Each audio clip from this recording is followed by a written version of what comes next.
جب تمہیں کوئی خواہش ناممکن سی لگنے لگے اور نا امید ہونے لگو، صبر کرنا مشکل ہو جائے تو یاد رکھنا جو تمہیں ناممکن لگ رہا ہے نا، وہ اللہ کے لیے ممکن ہے۔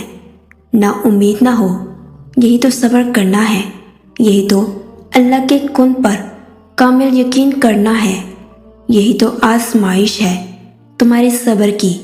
اگر اللہ نے یہ خواہش پوری نہ کرنی ہوتی تو وہ دل سے اس کا خیال بھی نکال دیتا، مگر اس خواہش کا بار بار یاد آنا اسی لیے تو ہے کہ تم مانگتے رہو اللہ سے، اور وہ ایک روز اس ناممکن کو ممکن کر دے، تمہارا ادھورا خواب مکمل کر دے۔ ایک روز تمہاری آنکھیں دعاؤں کی قبولیت دیکھیں، یقین رکھو اس پر۔ اگر اللہ نے کوئی چیز آپ کے لیے لکھی ہے تو وہ آپ کا ہو کر ہی رہے گی۔ وقت مختلف ہو سکتا ہے، سفر مختلف ہو سکتا ہے، لیکن یہ ناممکنات میں سے ہے کہ وہ کسی اور کے پاس چلی جائے۔ تم نے دعا مانگی، تمہیں لگ رہا ہے کہ قبول ہوگی یا نہیں، مگر کبھی کبھی اللہ تعالیٰ تمہاری ناز سن کر تمہیں تکلیف میں ڈالتا ہی اسی لیے ہے۔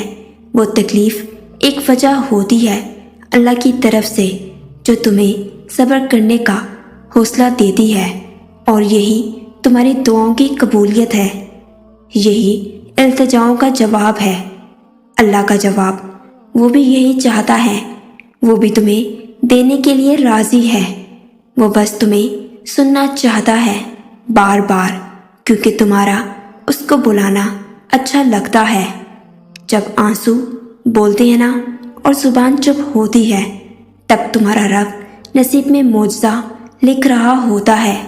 جب دعا تمہارا رب جو الرحمن سن رہا ہوتا ہے تو قبول نہ ہونے کا تو سوال ہی پیدا نہیں ہوتا۔ جس یقین کے ساتھ آسمان کو دیکھتے ہو نا تم، مایوس نہ ہو، تمہارا رب بہت جلد نواز دے گا۔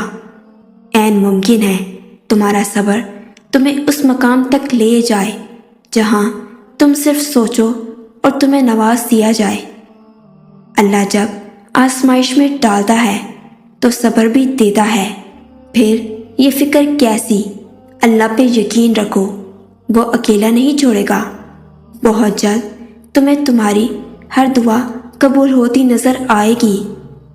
صبر کے سفر میں ایک مقام ایسا بھی آتا ہے کہ ہم جب کوئی دعا کرتے ہیں یا کچھ بھی سوچتے ہیں تو پل بھر میں ہی اللہ اس کو پورا کر دیتا ہے۔ پتہ ہے کیوں؟ کیونکہ اللہ جانتا ہے کہ تم نے کتنا صبر کر رکھا تھا۔ ہم جب اللہ کو چن لیتے ہیں نا تو یہ مقام اللہ خود بخود ہمارے مقدر میں لکھ دیتا ہے۔ میرا رب کہتا ہے نا امید نہ ہونا، معجزے ہمیشہ مشکلوں میں ہی ہوتے ہیں، بس تھوڑا سا صبر اور کر لو۔ دیکھو یہاں تک بھی تو صبر ہی کیا ہے نا، تو تھوڑا صبر اور سہی، ہو سکتا ہے وہ تقدیر بدلنے والا لمحہ بس سامنے ہو سکتا ہے بس اگلے قدم پر ہی معجزہ ہو جائے۔ صبر میں شکوہ نہیں ہوتا، بس خاموشی ہوتی ہے، اور اس خاموشی کا شور صرف اللہ کو سنائی دیتا ہے۔ اور صبر یہی ہوتا ہے کہ اپنے اندر مچتے ہر طوفان کو خود میں تھام کے اس کے ختم ہونے کا انتظار کرنا، اپنی شدتوں کو خود میں اس طرح قید کر لینا کہ معاملہ صرف اللہ کا رہ جائے۔